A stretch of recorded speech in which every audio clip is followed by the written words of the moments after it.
हर हर महादेव, जय माता दी। आप सभी का दिन शुभ और मंगलमय हो। आज सुनेंगे आप शिव महापुराण कथा का अंतिम अध्याय और इसी के साथ शिव महापुराण कथा कंप्लीट हो जाएगी। इतने दिन तक हमारे चैनल पर लगातार इन कथाओं को सुनने के लिए, वीडियो को लाइक और कमेंट्स करने के लिए आप सभी श्रोताओं का बहुत बहुत धन्यवाद। उम्मीद है आप इसी तरह का प्यार हमारे चैनल पर अपलोड होने वाली बाकी वीडियोस को भी जरूर देंगे।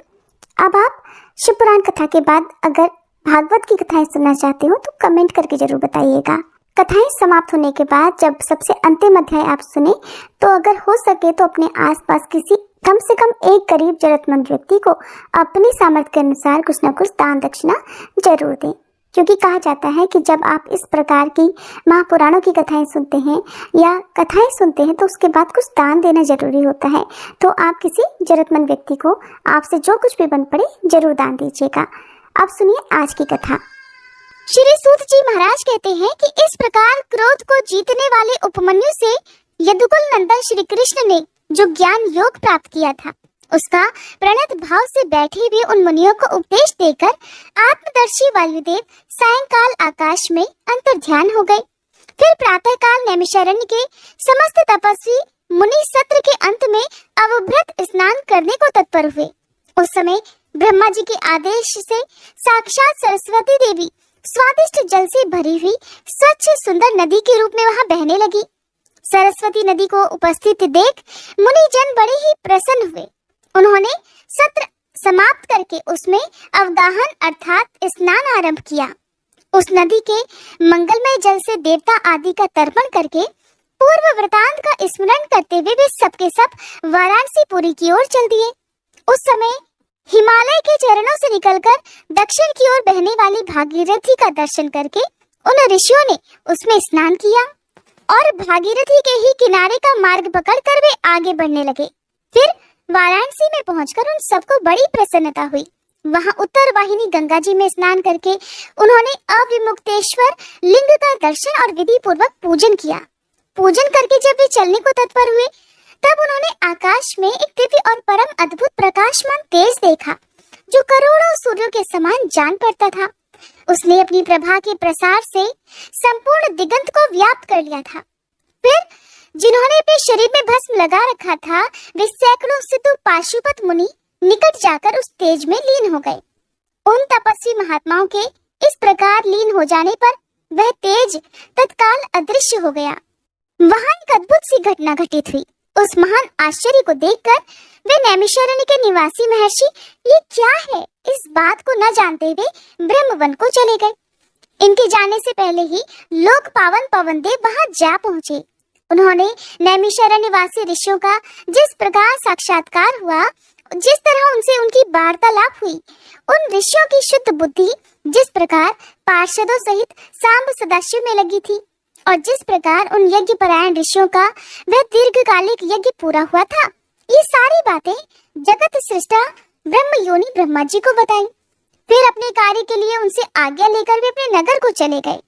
फिर अपने स्थान पर बैठे हुए ब्रह्मा जी गान की कला में परस्पर स्पर्धा रखने वाले और विवाद करने वाले तुम्बुरु और नारद जी के गान जनित रस का आस्वादन करते हुए वहां मध्यस्थता करने लगे। उस समय वे गंधर्वों और अप्सराओं से सेवित सुख पूर्वक बैठे थे। उस बेला में किसी बाहरी व्यक्ति को वहां जाने का अवसर नहीं दिया जाता था। इसलिए जब नैमिषारण्य निवासी मुनि वहां पहुंचे तब द्वारपालों ने उन्हें द्वार पर ही रोक दिया। वे मुनि ब्रह्म भवन से बाहर ही पार्श्व भाग में बैठ गए।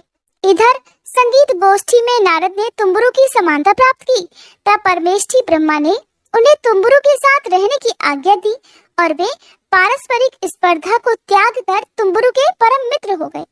फिर गंधर्वों और अप्सराओं से घिरे हुए नारद नकुलेश्वर महादेव को वीणा गान सुनाकर संतुष्ट करने के लिए तुम्बुरु के साथ ब्रह्म भवन से उसी प्रकार निकले जैसे मेघों की घटा से सूर्यदेव बाहर निकला करते हैं। उस समय मुनिवर नारद को देखकर उन 6 कुलों में उत्पन्न हुए ऋषियों ने प्रणाम किया। बड़े आदर के साथ ब्रह्मा जी से मिलने का अवसर पूछा। नारद जी का चित्त तो दूसरी ओर लगा था और वे बड़ी उतावली में थे, इसलिए उनके प्रश्न पूछने पर बोले, नारायण नारायण, यही अवसर है, आप लोग भीतर जाइए। ऐसा कहकर वे तो वहां से चले गए। फिर द्वारपालों ने ब्रह्मा जी को उन ऋषियों के आगमन की सूचना दी। उनकी आज्ञा पाकर वे सब एक साथ ब्रह्मा जी के भवन में प्रविष्ट हुए। भीतर जाकर उन्होंने दूर से ही दंड की तरह पृथ्वी पर गिरकर ब्रह्मा जी को प्रणाम किया। फिर उनका आदेश पाकर वे ऋषि उनके पास चले गए और चारों ओर से उन्हें घेर कर बैठ गए। उन्हें वहां बैठा हुआ देख कमलासन ब्रह्मा जी ने उनका कुशल समाचार पूछा और बताया कि मुझे तुम लोगों का सारा वृतांत ज्ञात हो चुका है, क्योंकि वायुदेव ने ही यहाँ सब कुछ कहा है। अब तुम बताओ, जब वायुदेव तुम्हें कथा सुनाकर अदृश्य हो गए तब तुमने क्या किया? देवेश्वर ब्रह्मा जी के इस प्रकार पूछने पर उन मुनियों ने अवभृत स्नान के बाद गंगा तीर्थ में जाने, वाराणसी की यात्रा करने, वहां देवेश्वरों द्वारा स्थापित शिवलिंगों और अविमुक्तेश्वर लिंग के भी दर्शन पूजन करने, आकाश में महान तेज पुंज के दिखाई देने और कुछ महर्षियों के उसमें लीन होने, फिर उस तेज के अदृश्य हो जाने की सारी बातें ब्रह्मा जी से विस्तार पूर्वक उन्हें बारंबार प्रणाम करके कह दी। साथ ही ये भी बताया कि हम अपने मन में बहुत विचार करने पर भी उस तेज को ठीक ठीक जान नहीं सके। मुनियों का कथन सुनकर विश्व सृष्टा चतुर्मुख ब्रह्मा जी ने किंचित सिर हिलाकर गंभीर वाणी में कहा कि महर्षियों, तुम्हें परम उत्तम पारलौकिक सिद्धि प्राप्त होने का अवसर आ रहा है। तुमने दीर्घकालिक सत्र द्वारा लंबे समय तक प्रभु की आराधना की है, इसलिए वे प्रसन्न होकर तुम लोगों पर कृपा करने को उत्सुक हैं। उस तेजा पुंज के दर्शन की जो घटना घटित हुई है, उससे यही बात सूचित होती है। तुमने वाराणसी में आकाश के भीतर जो दीप्तिमान दिव्य तेज देखा था, वह साक्षात ज्योतिर्मय लिंग ही था। उसे महेश्वर का उत्कृष्ट तेज समझो। उस तेज में श्रौत और पाशुपत व्रत का पालन करने वाले मुनि, जो स्वधर्म में पूर्णतः निष्ठा रखने वाले थे और अपने पाप को दग्ध कर चुके थे, लीन हो गए हैं। लीन होकर वे स्वस्थ और मुक्त हो गए हैं। इसी मार्ग से तुम्हें भी शीघ्र ही मुक्ति प्राप्त होने वाली है। तुम्हारे देखे हुए उस तेज से यही बात सूचित होती है। तुम्हारे लिए ये वही समय दैववश स्वयं उपस्थित हो गया है। तुम मेरु पर्वत के दक्षिण शिखर पर जहाँ देवता रहा करते हैं वहां जाओ। वहीं मेरे पुत्र सनत कुमार, जो उत्कृष्ट मुनि है, निवास करते हैं। वे वहां साक्षात भूतनाथ नंदी के आगमन की प्रतीक्षा में हैं। बहुत समय पहले की बात है, सनत कुमार अज्ञानवश अपने आप को सब योगियों का शिरोमणि मानने लगे थे, इसलिए दुर्विनीत हो गए। यही कारण है कि उन्होंने किसी समय परमेश्वर शिव को सामने देखकर भी उनके लिए उचित अभ्युत्थान आदि सत्कार नहीं किया, बल्कि वे अपने स्थान पर निर्भय बैठे रहे। उनके इस अपराध से कुपित होकर नंदी ने उन्हें बहुत बड़ा ऊंट बना दिया। तब उनके लिए मुझे बड़ा शौक हुआ और फिर मैंने दीर्घ काल तक महादेव और महादेवी की उपासना करके नंदी से भी बड़ी अनुनय विनय की। इस प्रकार प्रयास करके किसी तरह उनको ऊंट की योनि से मुक्ति दिलाई और उन्हें पूर्ववत सनत कुमार रूप की प्राप्ति कराई।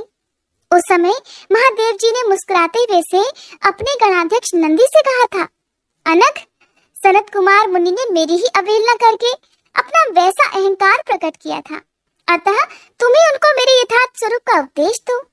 ब्रह्मा जी का ज्येष्ठ पुत्र मूढ़ की तरह मेरा स्मरण कर रहा है, अतः मैंने ही उसको तुम्हें शिष्य के रूप में दिया है।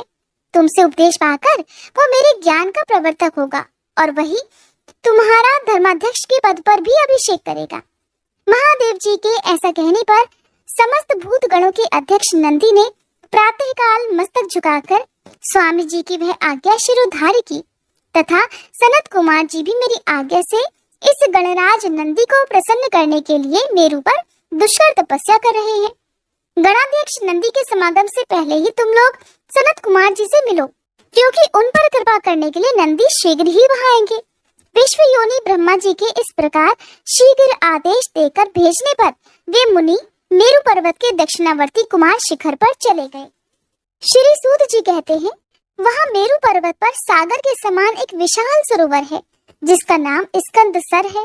उसका जल अमृत के समान स्वादिष्ट, शीतल, स्वच्छ, अगाध और हल्का है। वह सरोवर सभी ओर से स्फटिक मणि के शिलाखंडों द्वारा संगठित हुआ है और उसके चार ओर सभी ऋतुओं में खिलने वाले फूलों से भरे हुए वृक्ष उसे ढके रहते हैं। उस सरोवर में सिवार, उत्पल, कमल और कुमुद के पुष्प तारों के समान शोभा पाते हैं और तरंगे बादलों के समान उठती रहती हैं जिससे जान पड़ता है कि आकाश ही भूमि पर उतर आया है। वहाँ सुखपूर्वक उतरने चढ़ने के लिए सुंदर घाट और सीढ़ियां हैं। वहाँ की भूमि नीली शिलाओं से आबद्ध है। आठों दिशाओं की ओर से वह सरोवर बड़ी शोभा पाता है। वहाँ बहुत से लोग स्नान करने के लिए उतरते हैं और कितने ही स्नान करके निकलते रहते हैं। स्नान करके श्वेत यज्ञोपवीत और उज्जवल कौपीन धारण किए, वल्कल पहने, सिर पर जटा अथवा शिखा रखे हुए या मुंडाए हुए, ललाट में त्रिपुंड लगाए, वैराग्य से विमल और मुस्कुराते मुख वाले बहुत से मुनि कुमार घड़ों में, कमलिनी के पत्तों के दोने में, सुंदर कलशों में, कमंडलुओं में और वैसे ही करवों आदि में अपने लिए, दूसरों के लिए, विशेषतः देव पूजा के लिए वहां से नित्य प्रतिदिन ही जल और फूल लेकर जाते हैं। वहां इष्ट और शिष्ट पुरुष जल में स्नान करते देखे जाते हैं।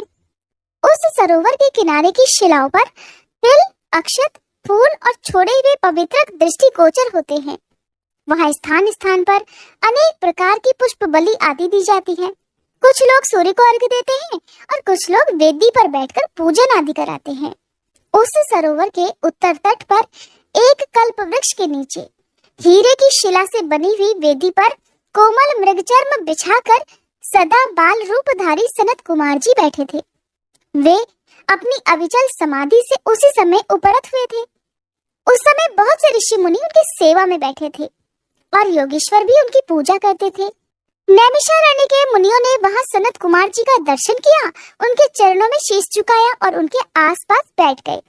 सनत कुमार जी के पूछने पर उन ऋषियों ने उनसे जैसे ही अपने आगमन का कारण बताना आरंभ किया, वैसे ही आकाश में दुंदुभियों का तुमुल नाद सुनाई दिया।